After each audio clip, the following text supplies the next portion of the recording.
Gunawan tak mengapa. Luar biasa.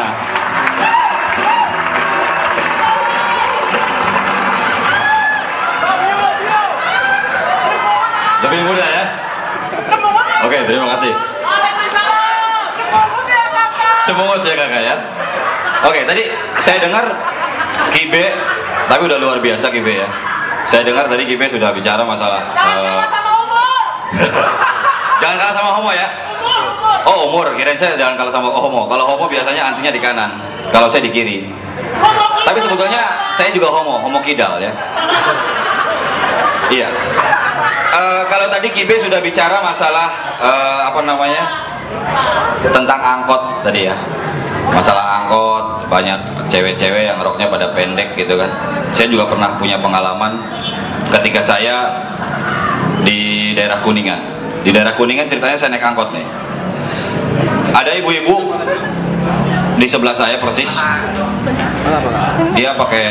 Dia bawa anaknya gitu ya. Anaknya masih bayi, kebetulan masih netek. Ini anaknya pengen netek luar biasa, rupanya nangis saja. Padahal ibunya sudah berusaha nih, udah dikasih kacang dia nggak mau, dikasih permen juga dia nggak mau, dikasih apapun dia nggak mau. Akhirnya si ibu-ibu ngalah juga. Namanya ibu biasanya suka ngalah sama anaknya kan. Akhirnya si ibu ngeluarin juga tuh, ya nggak? Ngeluarin juga senjatanya nih, meskipun di depan saya. Dia keluarin senjatanya, dia masukin kepala anaknya, dia tutup pakai samping. Terus nggak lama kemudian kepala anaknya keluar dari sampingnya gitu, keluar natap saya. Jawabannya sederhana, adalah mangga.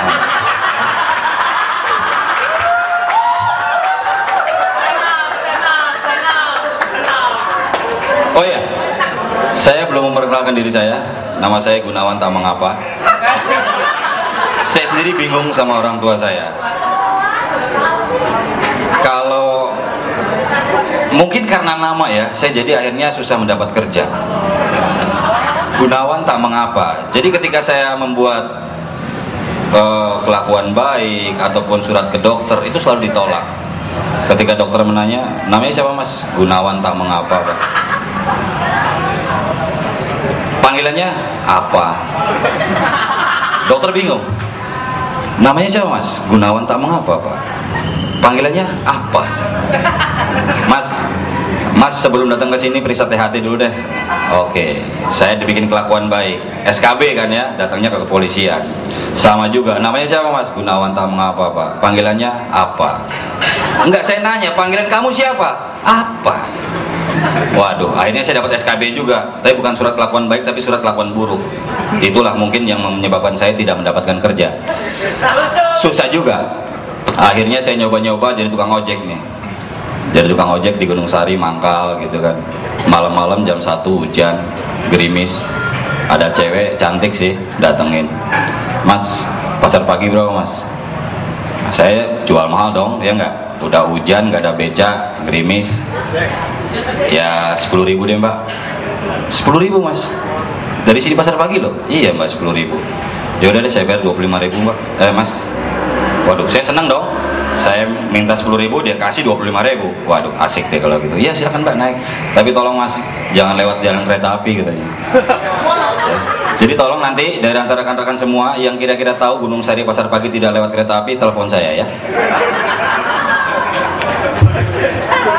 Itulah perbedaan orang tua sekarang dan orang tua zaman dulu. Kalau orang tua zaman dulu sebetulnya sama dengan orang tua zaman sekarang. Hanya kalau orang tua zaman sekarang simple, cuma dia inovatif. Beda dengan orang tua zaman saya dulu.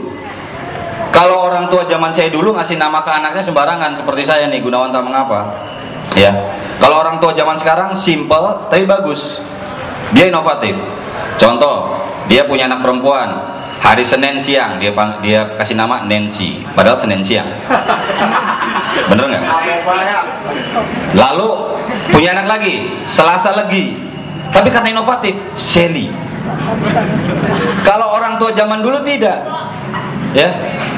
Ketika punya anak hari Senin misalnya, atau hari Kamis, istrinya sudah mulai kontraksi ya, sudah mulai melahirkan, lahirnya Senin. Udah gampang aja, Misnen, Kemis, kerasa Kemis metu Senin. Atau hari Rabu lah. Kalau hari Rabu, orang tua zaman sekarang misalnya istrinya melahirkan hari Rabu, dini hari nih. Bingung kan? Siapa namanya? Kalau orang tua zaman dulu pasti gampang. Kalau zaman sekarang lebih inovatif. Rabu dini hari. Bonya boleh deh Rabu, dini harinya diganti bahasa Inggris. Night, Boni, keren. Bener nggak? Kalau zaman sekarang orang tua zaman dulu enggak. Rebo, bengi. Wah, gampang bela Rebo, malam bolem. Repot orang tua zaman dulu.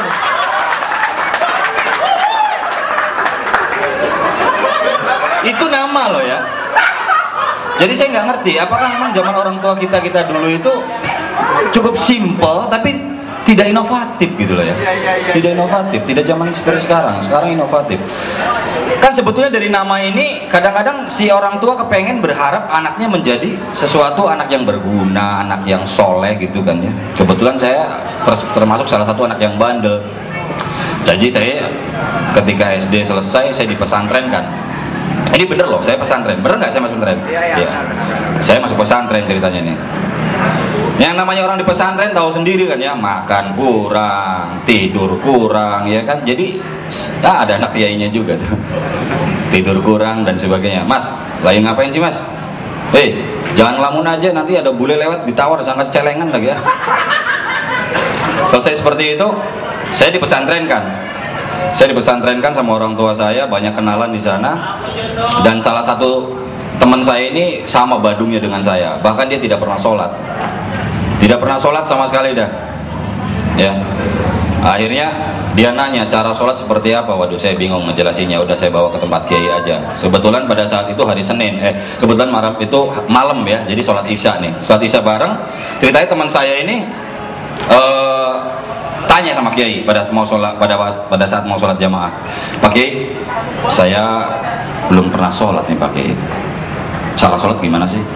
Udah, kamu ikutin saya sama teman-teman kamu aja di samping kanan kiri itu. Jadi saya ikutin aja nih Pak Kiai. Betul, udah ikutin aja, kan kamu belum pernah sholat. Iya Pak Kiai, udah ikutin aja. Yang penting kamu sholat dulu, yang penting nawa itu. Iya deh. Nah, teman saya kebetulan sebelah saya juga nih. Malu, mana anak pesantren suka iseng kan ya. Begitu kita lagi ruku, kakak kelas saya di belakang iseng. Dia colek. Dia inget omongan Pak Kiai. Ikutin aja teman kamu. Di depannya Kiai, dicolek juga tuh Kiai.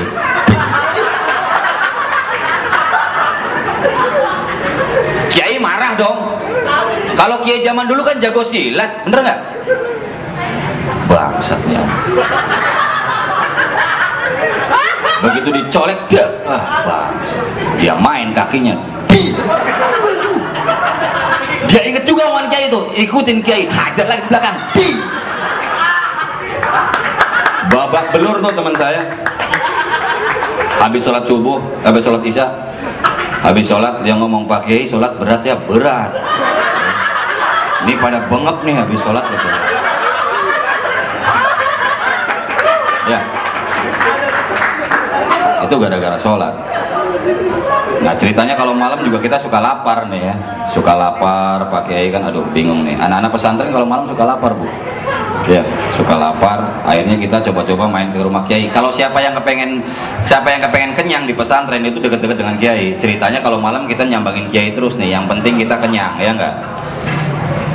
Tapi sebelumnya saya dapat informasi dari teman saya. Di rumah Kiai Anu mah nggak ada makanan, ada toplesnya aja 2, makanannya nggak ada. Yang bener, iya. Tapi karena kiai-kiai lain sudah saya datengin, akhirnya saya datengin juga tuh kiai yang katanya tidak ada makanan. Betul juga, saya begitu datang, kiainya keluar. Ada apa Gun? Biasa kiai lah, mau nanya-nanya, saya bilang gitu. Oh iya udah, nanya apa? Ceritanya begitu. Terus teman saya nyenggol, Dik, coba lihat kalau nggak percaya, toplesnya ada makanan nggak? Waduh, saya bingung dong. Bagaimana caranya saya bisa melihat toples tanpa ketahuan bahwa saya kepengen lihat ada isinya atau enggak? Waduh, caranya gimana ya? Saya punya akal. Pakai kemarin pakai hujan gede tuh. Di sini banjir nggak pakai? Enggak tuh.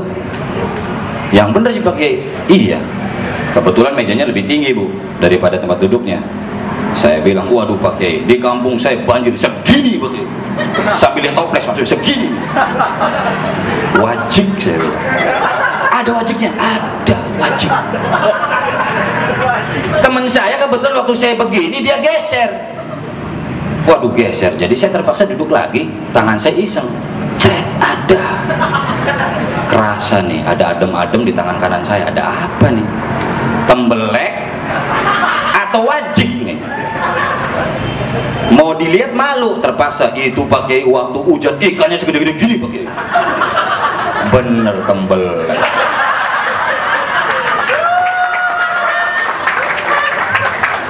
Aduh, tembelek juga saya bilang.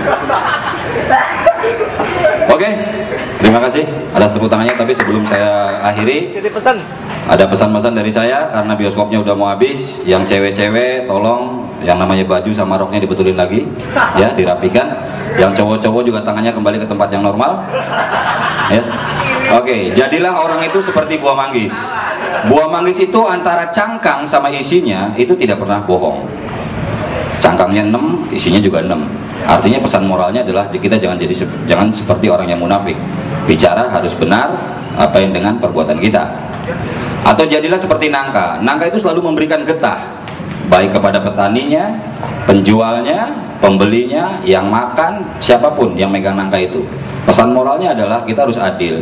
Kita harus bisa membagikan sesuatu yang memang penuh kesan kepada teman-teman kita, tentunya kesan yang baik. Dan yang terakhir, jadilah buah dada. Karena buah dada itu di samping sehat buat anak juga bermanfaat buat bapak. Saya Gunawan, tak mengapa. Terima kasih, selamat malam, assalamualaikum. Oke, terima kasih Gunawan tak mengapa ya.